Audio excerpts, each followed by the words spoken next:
think that Mick kind of felt, what the hell do I do now? And both got, Taker felt the same way. Taker kind of felt like, what else do we have to do that we haven't already done? And you put him in the cell, and now that raises expectations as, there had been this Shawn Michaels and Undertaker great cell match that everybody is raving about. How do you top that? And that was Mick Foley's mindset, is how in the fuck do I top what Undertaker did with Shawn Michaels? So is legend has it, I believe, and I'd always thought it was a lot of Mick Foley, but it was Mick Foley and Terry Funk going back and just talking about, what the hell can we do? What can I do to make this match different? How do we take this to the next level? And the funny thing was Mick, after watching the match, was kind of like, there's nothing we can do. What the fuck? How do you top this match? And as legend has it, was Terry Funk that said to him, start the match on top of the cage. What you would think when you hear that. Where the fuck do we go from there? If we're starting on top, where do we go from there? Now, if you haven't watched the first Hell in a Cell, you really should go watch that, because Undertaker Shawn Michaels really set a new precedent. I know you hate it, but Meltzer gave it 5 stars, and that match is tremendous. We've covered it in our archive, somethingtowrestle.com. And even Mankind would write in his book that when he watched this match with Terry, that Terry said, Cactus, that's going to be difficult to beat. And so he suggests starting at the top. And I think everybody naturally thinks, well, where do you go from there? Goddamn kid, just get on the top of the fucking cage. Start it up there. Make that big bastard chase you. Well, not only where the hell do you go from there? My first question when I'm hearing is, how the fuck do you even get there at the beginning? You got to get there at some point. And when I heard what they had laid out, it's kind of like, okay, then what? You throw him off the cage. He takes this great bump. That should be the end. That's the finish. Where the fuck do you go from there? And when Mick says, we're going to climb back up and go back up to the top, but you just got thrown off through a fucking table. Then what? We're going to go through the cage. Wait a minute.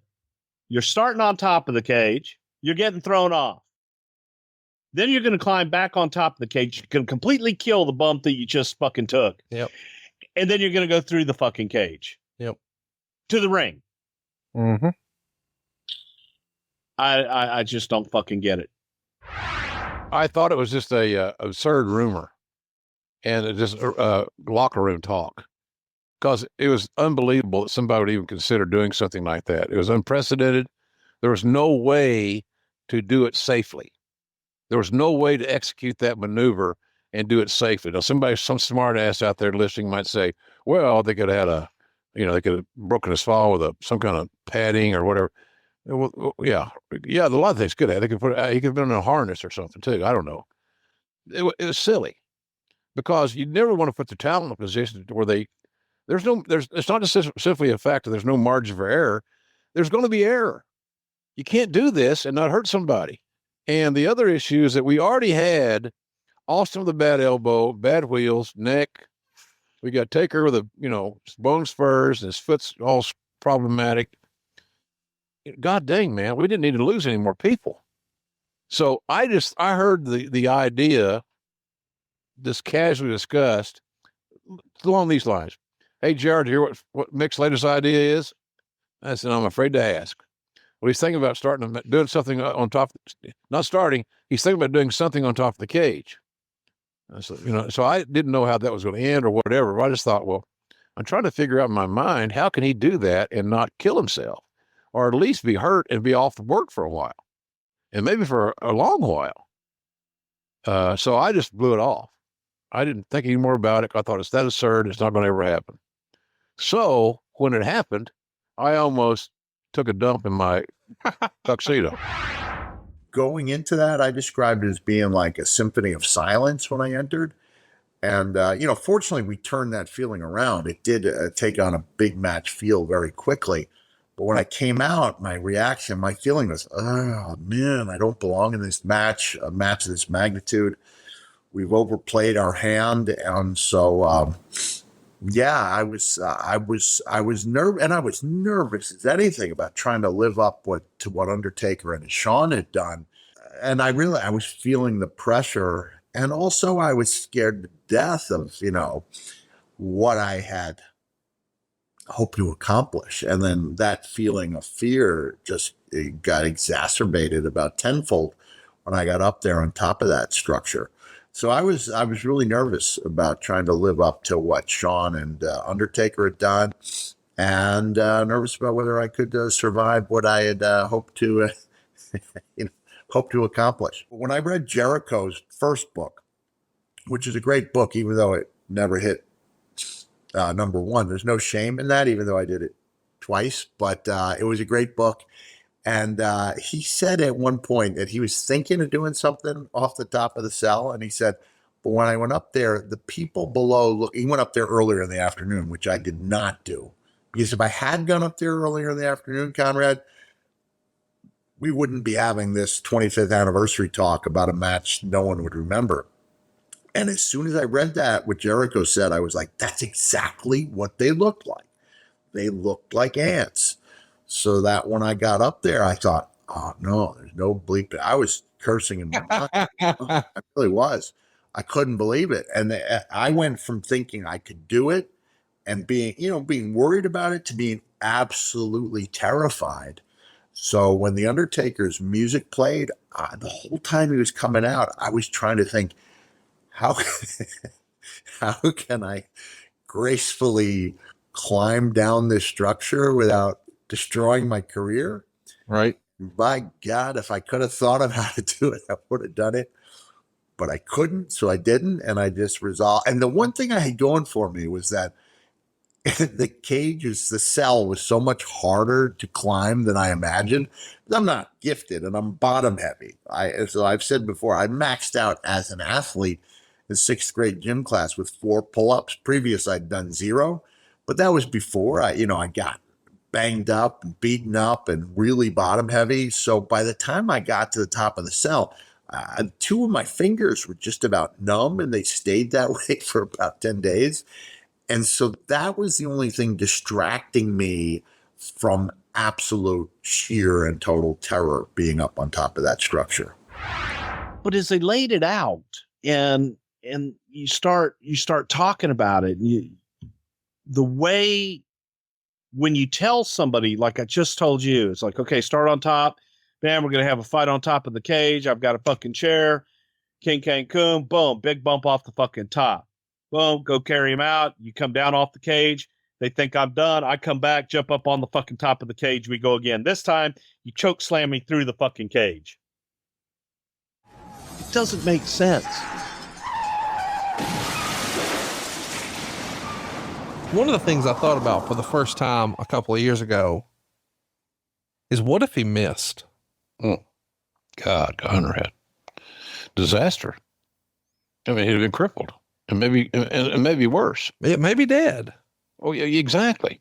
The thing about it is, see, we were on the ring and all that stuff was on the ice. There's a little plywood thing, and that plywood would be the right word. It was a little thin wood that just for the ring and the chairs and stuff around the ice part of it was protected. There's no padding. So if he missed the table, whereas the table would not break his fall to some small degree, you can only imagine what would have occurred. It doesn't, quite frankly, I don't know how he would have survived it. I really don't.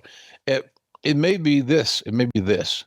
Maybe the worst case scenario for him, if he had missed, was he would have been crippled and confined to a wheelchair for the rest of his days.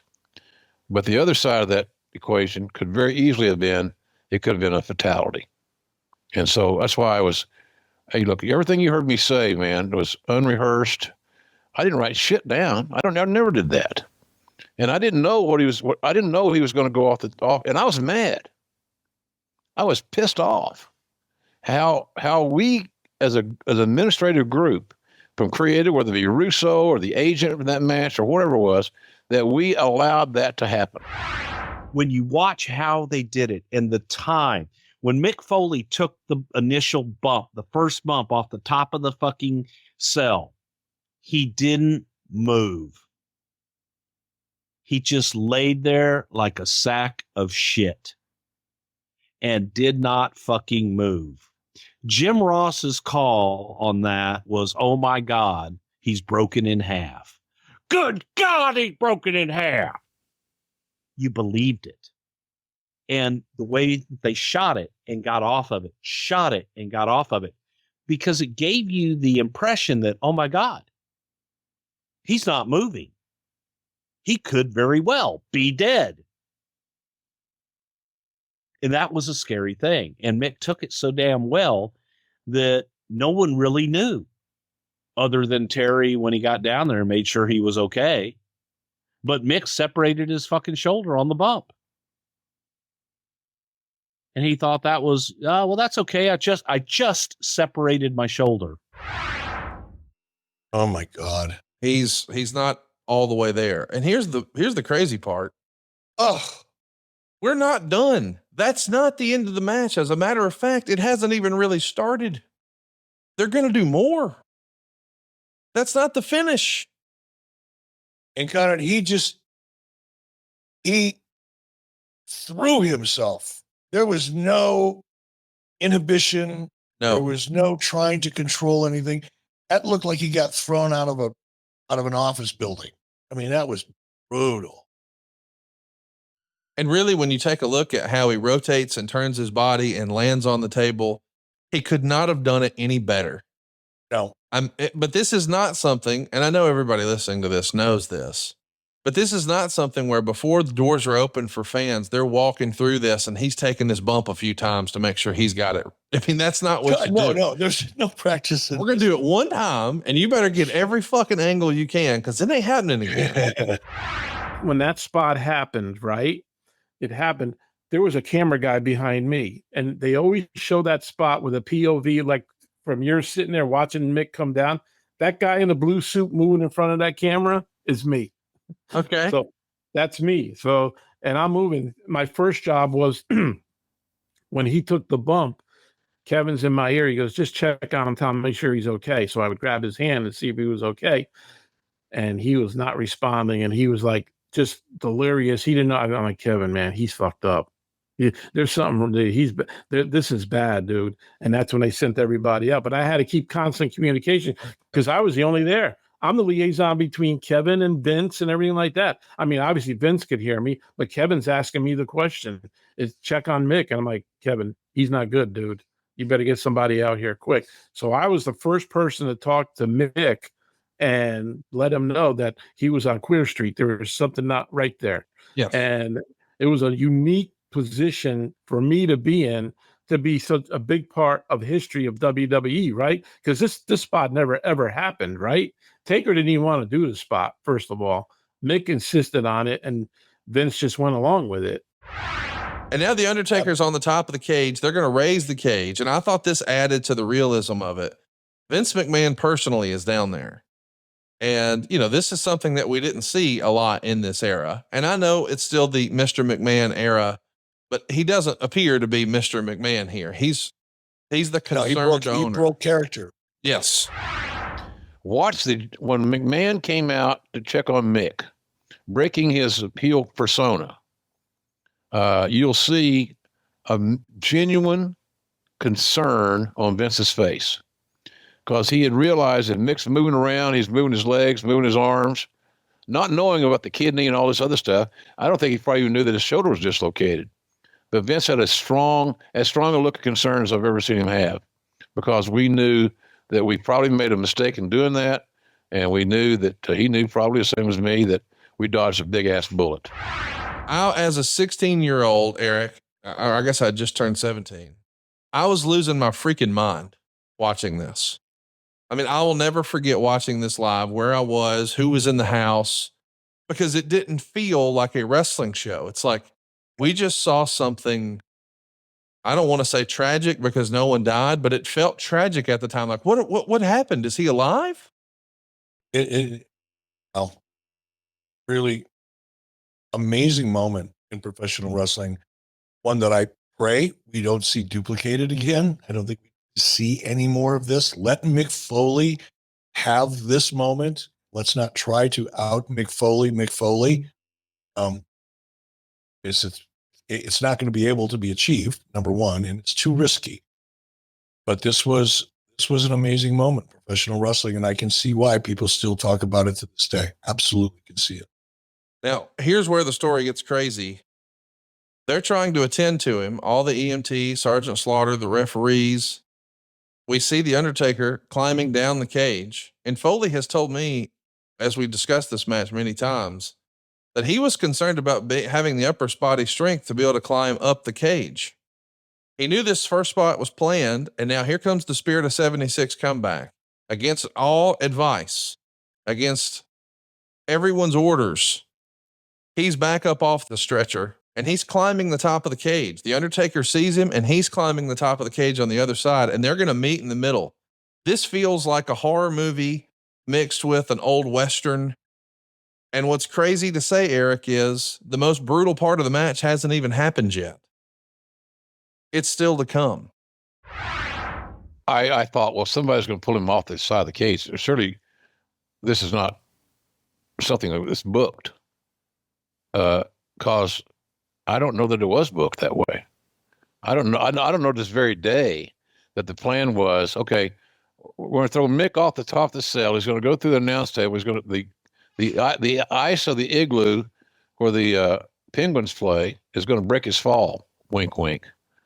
And then if he survives that, we're going to do another spot where he put his ass back up top so he can fall through awkwardly, and which is, quite frankly, a lot of people say was more dangerous than the other deal because he was in control of the other one where he could do his rotation, he could get turned, and he landed, as he said, about as good as you could land. Lucky as hell, missed all the monitors and so forth. But then to go back up it was unheard of. I was appalled that it happened. I was scared. I said, well, what are we doing to this guy? Have we just come up with every crazy ass thing we could get him to do? And because Mick is Mick, he's not going to say no. So I was angry, man. I was pissed off, and I didn't see the response. I didn't see even the beginning, people getting out there quick enough. And nowadays there's a doctor at ringside and all these, WWE does a great job taking care of their athletes in that respect. But boy, then there were some holes in our armor in that regard. So I was pissed off. I just didn't make any sense. You got to understand, I was pissed off as the TV announcer, JR. I was pissed off as the EVP of talent, Jim Ross. We got a great commodity, a great asset, and we're just screwing with it. The bump, the scary bump, the bad bump was the bump he took off the top of the cage onto that fucking concrete ring that we used to have. And that wasn't supposed to happen that way either. The original idea behind the bump in the ring was when they got back up to the top of the cage, that they fought on top of the cage until Taker picks Mick up and goes to slam him through the cage. And when he choke slams him, a little bit of the cage gives, and you see it give. And Taker looks down, and Mick's there, and he picks Mick back up, takes him back up again, and choke slams him a second time. And more of the cage gives. And the people are watching, and they're seeing the cage start to sink from the top, and Foley's body weight is starting to come down and shit. And Taker reaches over and fucking on that third time, hopefully, and now he crashes through. But it wouldn't have been the bump from the top of the cage. It would have been probably about the equivalent of maybe right about the top rope of the cage by the time for the third time. And the thought was that cage would have broken his fall. Well, everybody saw what happened. First time, the cage was gimmicked, and it didn't break away like they thought it would. It just went. And add on top of that, there's the chair being up on the cage panel that Mick took the bump through and just followed Mick right down and smashed right into his face, knocked his teeth out. It was brutal. And anybody that's taken a bump in those old WWF rings, they were the stiffest things. It was, I'd rather take a bump on the concrete than those old rings. And it wasn't planned. What we're about to see right here, Eric, is a total accident. A choke slam through the cage gives way, and the chair comes down on top of it. Oh my God. And then going back up, he didn't have a chance to defend himself. He didn't have a chance to take a bump that would allow him some protection. And the way he landed was just sickening. I think it made me work up my sickening thud over the years because, God dang, man, it just sounded like he was in a car wreck and got ejected out of the car, and there he lies again in a heap. What else can we do to this poor bastard? I know you weren't wrestling in this ring in particular, Eric, but before you got there, you at least heard other performers describe the WWF ring compared to pretty much anybody else's ring. And it was universal that it was the toughest, most concrete-like ring in the business. And he is completely out of it because that was not supposed to happen. And Taker's standing up there thinking, oh shit, he ain't moving again. So here comes Terry Funk. Here comes the doctors. Here comes the referee, and everybody's trying to talk to Mick. And Mick is out of it, completely out of it, but he's going on just pure adrenaline at this point, telling everybody, no, I'm okay. I'm okay. So when I got inside the ring, I remember looking at Mick going, you okay, Mick? You okay? And Mick, I thought he had a big booger in his nose right there at that spot, right there. I thought he had a booger in his nose. It was freaking all stuffed up in his nose. And I was like, man, Mick, you gotta get that. I was like, wait a minute. And I'm thinking he can't breathe out of his nose. He just took this big fucking bump on his back, and his wind is taken out of him. A lot of wind. You get the wind taken out of you when you hit something like that. So, in that ring, believe me, it's not that fucking bouncy and solid. I mean, not that soft. So, and then I was like, oh shit. I was like, Mick, your fucking tooth is in your nose. I said, that's your tooth. It's not, I thought it was a big snot. And he was like, are you serious? He was like, no shit.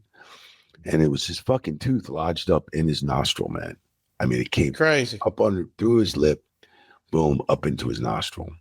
That's how hard he hit the fucking mat, bro. That's how hard his head hit the mat. And once Taker up on top kind of gets a sign that it's like, okay, he's okay. And Taker jumps down and you see him. He's favoring that ankle pretty good when he jumps down from the top of the cage. But to give Mick even more time to get his bearings, Terry Funk fed in and got chokeslam right out of his shoes, which, again, thank God for Terry Funk being down there. But a lot of that shit, like Vince coming down to check on Mick, that wasn't part of it. Vince was genuinely concerned. Like, is he okay? I have to know. And wanted to be there. It was some scary shit because we really didn't know. He's moving. And I'm talking to people and saying, is Mick okay? And they're going, yeah, he says he's fine. You can't be fine after that. I don't give a fuck who you are or what you are. But, man, they continued on with the match and went another little while, including thumbtacks, which the line of the night for me after the match was Mick Foley coming up to me and apologizing to me for forgetting the thumbtack spot. Oh, Said, I'm so sorry, Bruce. I totally forgot the thumbtacks. I'm so sorry. But other than that, was it okay? Now he's got thumbtacks stuck all over him. I said, Mick, you got the thumbtacks in. He says, I did? Like, you got the thumbtacks in, man. He goes, oh, okay, good. So it goes from going out to Mick, and Mick was already put on a stretcher. And then Mick asked me, he says, Mike, he goes, was I already on a stretcher? I said, yeah, Mick, you're already on a stretcher. He didn't want to go on that second stretcher. He was like, fuck, I'm not getting on a stretcher the second time. And everybody's like, get him on a stretcher, get him on a stretcher. I'm like, he's not getting on that stretcher. He does not want to get on that stretcher again, you know? So, you know, we were carrying him back the whole way.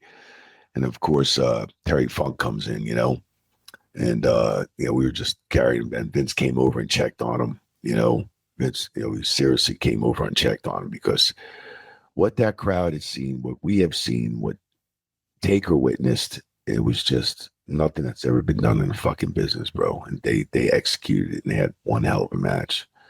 It was phenomenal. You know, there it is, Vince. We were walking back, Jerry, and Vince came and checked on him, you know. Do you remember anything Vince was saying right here? He said, Mick, are you okay? What a fucking match, Mick. He was like, you know, he's just like, are you okay? And, you know, Mick was like, I'm good, you know. I mean, because just took the big fucking bump outside the cage, inside it was just like, what the fuck? I mean, the crowd, I believe it was in Pittsburgh, right? And that crowd was just, we were all shocked and stunned what he did for the business there. I mean, I think the pay-per-view ratings were off the chart. I think the buzz at Monday Night Raw the next night was fucking through the roof, because nobody could believe what happened in that match in the Hell in a Cell. They put Hell in a Cell, Mick Foley and The Undertaker, to a whole nother level. It was like, Yeah. somebody try and follow that for the next so many years, you know?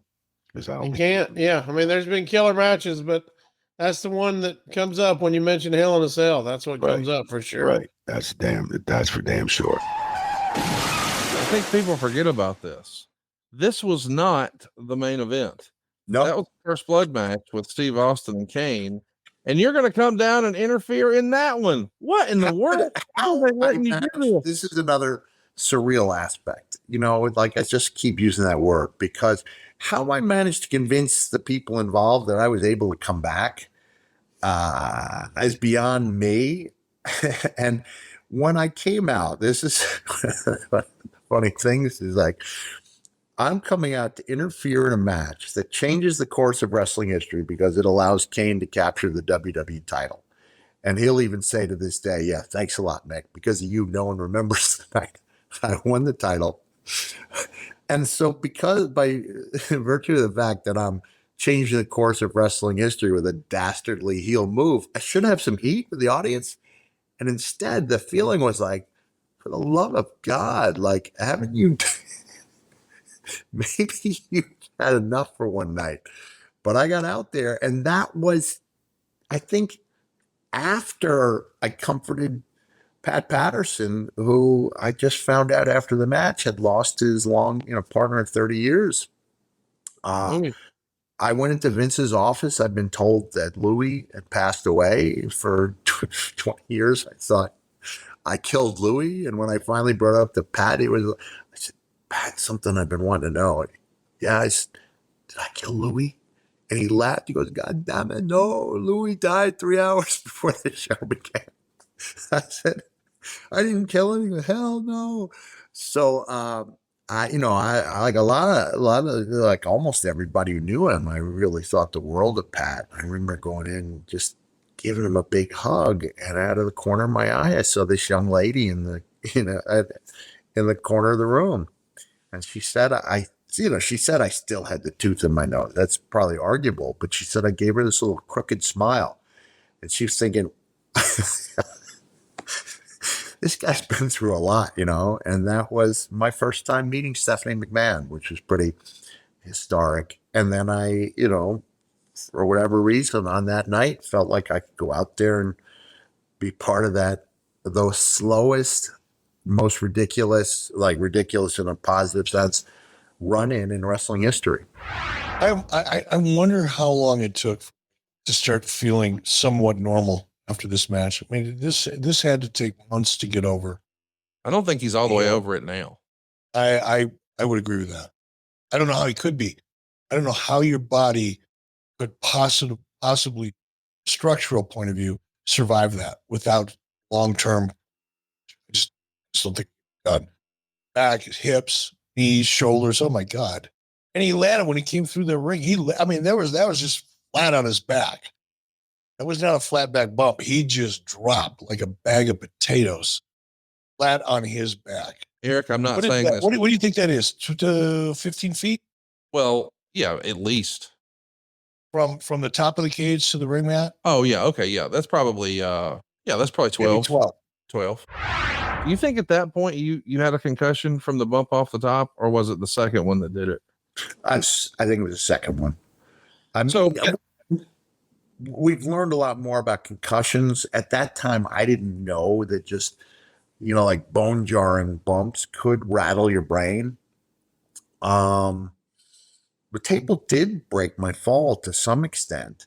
And like I said, because there were two big bumps, I can't tell which one did the most damage, but I was really hurting for about 6 weeks.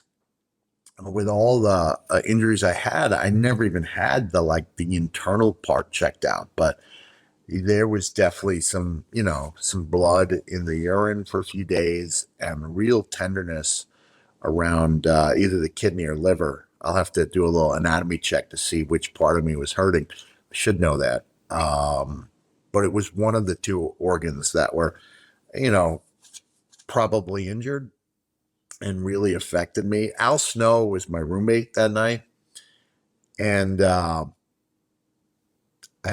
didn't get back for about 4 hours because I went to the emergency room. But Al said it was a tough night for me. It was really, even in my sleep, I was, I guess, making some noises. Like it was really a tough night for me. when he's in the back, and I guess we should talk about him because we have it here. You guys had like a chiropractor that people have asked a lot of questions about over the years, who was help adjusting guys. What's his role here in trying to put Humpty Dumpty back together again? Francois Petit. And Francois Petit he was a hybrid of a chiropractor, a kinesiologist. He did a lot of different crazy things, but a lot of athletes with unique injuries would often go to Francois and he would put them back together, manipulate their joints and their bones and everything. And, man, I've never been adjusted by anybody like Francois. I mean, he would hurt you. It hurt, but afterwards you felt better. And he we called him Dr. Petit or Francois. He was Sub-Zero in the Mortal Kombat movie franchise, and he was a stunt coordinator, things like that. More than anything, he was pretty much a crazy motherfucker. But he would pop guys back into place. I broke my ankle one time. He set my ankle, wrapped it, and I was done. And I could walk on the damn thing. He was amazing like that. It was hard to explain. There were stories about him doing, okay, now don't laugh, him doing open heart surgery on people and repairing arteries without obviously opening them up, just with his hands. And he would go in and do bypass surgery on people. That's real life. What the fuck are you talking about? Yeah. Yeah. Those were the legends of Francois Petit, but guys would go and they would spend a couple days at his place in California. And that's how, we came about him, because he was putting people back together. And we thought, well, instead of having guys go to him, let's bring him to us. And those that want to use him can use him as a chiropractor and to help them with their injuries and help them rehab and different things like that. So, but he could pop a shoulder back in. It was always like, let me reduce it. I can reduce it. And I'm like, what the fuck are you talking about? Vince Russo was a big fan of old Francois. Russo would go out and spend vacation and weeks out with Francois in California, and tells a great story about Francois racing Warren Beatty on the Sunset Strip somewhere in California. But he was this crazy doctor. The real doctor that we had was Dr. Frank Romascavage, and that was the guy with the long hair at the very end of it. And they point him out. That's Dr. Romascavage. He was the real doctor that was there that actually stitched Mick up. And 14 stitches in the lip he got. And I assume that's also who's pulling the thumbtacks out of his person. that was Dr. Romascavage and Francois both. Yeah, with pliers, little needle nose pliers, one by one. That's what we're talking about right here. So there's even footage of McMahon going to congratulate him and thank him for everything he's done for the company. But he says something like, "Promise me I'll never see you do anything like that again." Did you have a conversation with Vince after the match? Or do you remember what the interaction was? I mean, it feels like there's some sort of edict that has to come down. Like, we've let this shit go too far. No more. Well, not only yes, there was, and it was also Vince recalling one of the reasons that he didn't want to hire Cactus Jack in the first place was because of the stuff that Cactus used to put his body through, and that Vince felt was unnecessary. So the fact that Vince let him do that, and he's kind of looking at himself in the mirror and says, "Damn it, we can't," I mean, he took responsibility for it. He goes, "I can't let him do that to himself anymore." So it was brutal. A lot of soul searching. He is one unique individual. Yes. One unique individual. And you kind of And forget, he deserves to be as highly regarded as he is. yes. And I just feel bad that I haven't watched this entire match until now because I've been missing out. And this is not my kind of match. No, Folks. This is not something that I would book. It's not something that I would get excited about as a fan. But I certainly understand why it has become as memorable and such an iconic match. Because while it may not be my style of a match, a lot of other people do like this extremely violent presentation. And you're never going to get a presentation to meet or even begin to exceed what we've seen here. Because I don't think it's physically possible without a death taking place. I resented the match for years to follow. It was a long journey for me to accept it and to, appreciate it and come to love it. why did you resent it? Because it just overshadowed everything else I did. And it was the only thing people wanted to talk to me about. And Undertaker mentions that during the, the sit down. He says, it's just, you get asked about it so much. You can only answer the same question so many times.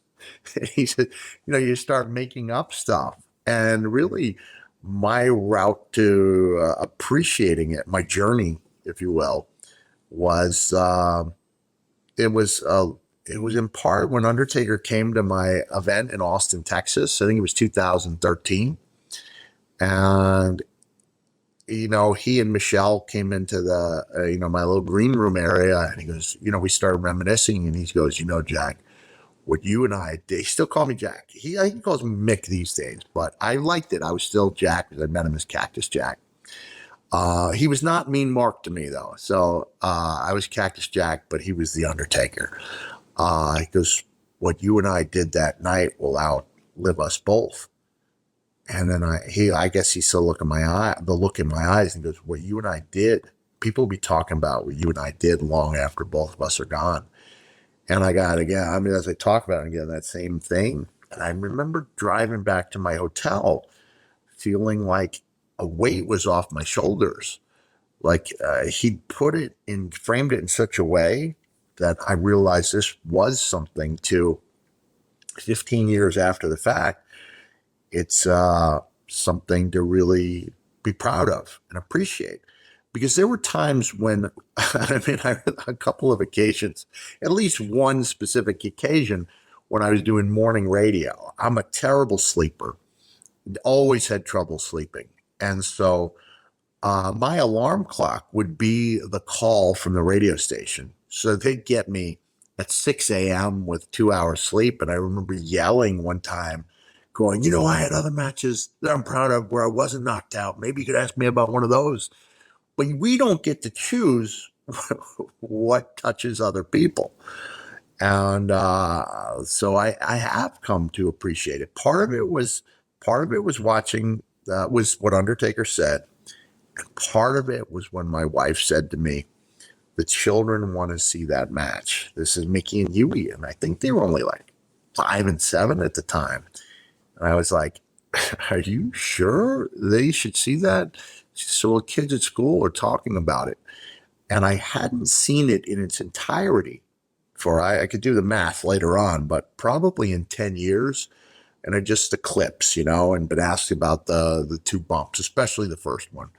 So many times it becomes like there's an episode of the Flintstones where Fred becomes like management and he just says the same 3 things. What's your line? I don't know if he's just on like autopilot. And that's the way I felt for so many years, especially in the era of the WWE appearances, where it's 2 hours max. There's always a big line because they promote the heck out of their things. They never want to put any of their talent from the bottom to the top in a position where, there's an empty, the Virgil photo. And, in fairness to Virgil, anyone who does a Comic-Con is going to have that moment, because you're sometimes at a con for 20 hours over the course of 3 days. WWE, 2 hours, boom. The average time of the interaction is about 5 seconds. So it's not the type of place where you're going to have deep conversations. And literally, I would be saying over, it's a tough day at the office, wouldn't want to go through that again. And you're just answering it the same way over and over and over. But when I watched the match with my children, that's when I realized, man, this packs a wallop. And it still does.